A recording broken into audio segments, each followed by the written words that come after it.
భాగ్యమై నీ స్వాస్థ్యమై నన్ను నీ ఎదుట నిలపాలని ఆత్మతో మహిమాత్మతో నన్ను ముద్రించి ఉన్నావు నీవు.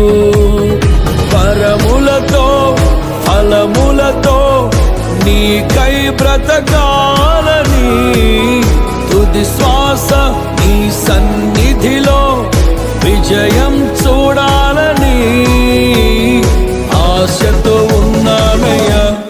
కరుణించే యేసయ్యా, నీ కోసమే నా జీవితం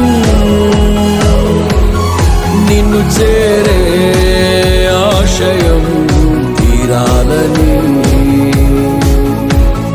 నిన్ను చూసే